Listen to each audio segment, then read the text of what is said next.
All right, so Dr. Susanna Hills is a pediatric airway surgeon and an assistant ENT professor at Columbia University Medical Center, and joins us now to discuss more on this topic. So, Dr. Hills, this is a pretty somber milestone, and it's coming at a time that many states, including New York and California, they're reopening almost fully and even celebrating what they see as the beginning of the end of the pandemic.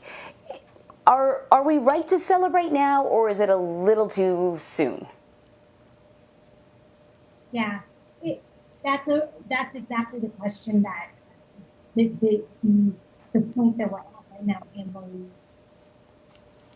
Reached this point where we have almost a majority of Americans fully vaccinated. There are over 44% of Americans fully vaccinated. And over 53% have had one shot. I think we're entering into a phase where we can start easing some of our restrictions, which is really a wonderful thing and something to be celebrated.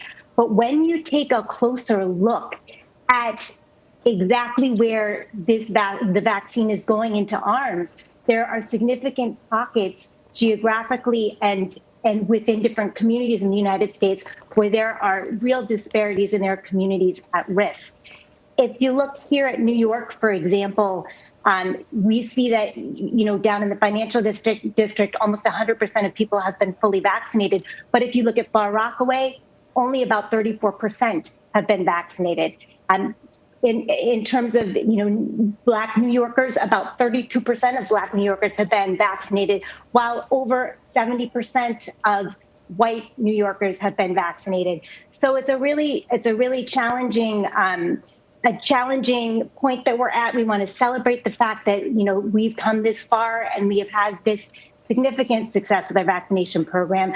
But my concern is that we're going to start feeling like we don't have to continue to push forward, that our work is over. And while this may be the end of pandemic conditions for the moment here in New York, it's not the end of this virus, and it's certainly not the end of the pandemic globally. If you look globally at what's going on at India, at Brazil, at the rest of the world, there have been just massive increases in cases over the last few weeks. We've gone from 120 to 150 million cases globally in the last 6 weeks. So we still have a lot of work to do. The Telegraph reports that vaccination experts in the UK are expected to advise against the rollout of vaccines for people under the age of 18. What are you hearing are their concerns? So I think they're concerned primarily about the lack of data in the pediatric population. They're holding off a little bit longer on broadening vaccination to kids under 18 years of age. With the Delta variant now being the dominant strain in the United Kingdom, I'm frankly a little bit surprised that they're not pushing forward with vaccination in younger people. We know that this variant gives about a 2 times higher rate of risk of hospitalization. It seems to be making people significantly more sick. And getting 2 doses of vaccine really does provide adequate protection, it seems, against this variant. So in terms of getting kids in the UK back to school safely, in terms of protecting communities and achieving a level of herd immunity that is protective in the UK, I think it's, a decision that I don't fully understand. And I definitely think in the United States our progress with vaccinating kids has been impressive and really important. And I'm really pleased to see so many kids who are 12 and up getting vaccinated, and so many families willing to get their kids vaccinated to protect their communities, their schools, and to keep their kids safe. So speaking of kids, we've had a lot of conversations about just how this pandemic is impacting kids, their emotions, and, their progress in school. But now we have something called pandemic babies. These are children who were born during the pandemic when everyone was locked inside. And so they had, limited interaction with family members or other adults, and certainly other children as well. And they are emerging into the sunlight, into playgrounds. I'm curious about the impact that, the quarantine may have had on the development of these babies. Yeah, Anne-Marie, I think the impact has been broad.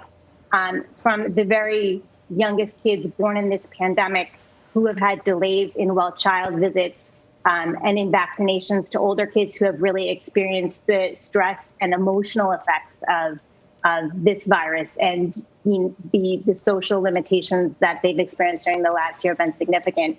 And looking at well-child visits and vaccination, here in New York City, back in April and March, there was an 82% drop in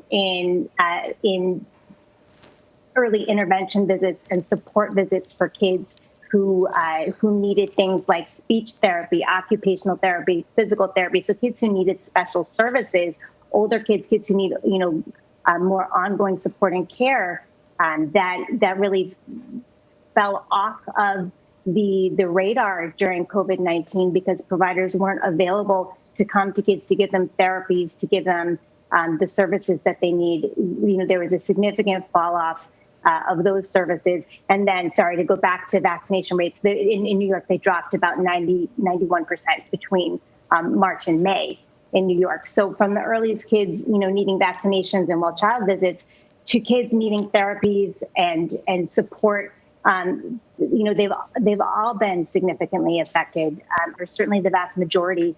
And in my own practice, just yesterday, I saw 3 families that I can think of off the top of my head whose kids had significant speech delays and hadn't been getting any kind of speech therapy or early intervention evaluation to help with that issue, to get them the speech therapy they need at all. And these kids were now 3-4 years of age and well beyond the point where they needed services to help catch up. So there'll be a lot of catching up to do.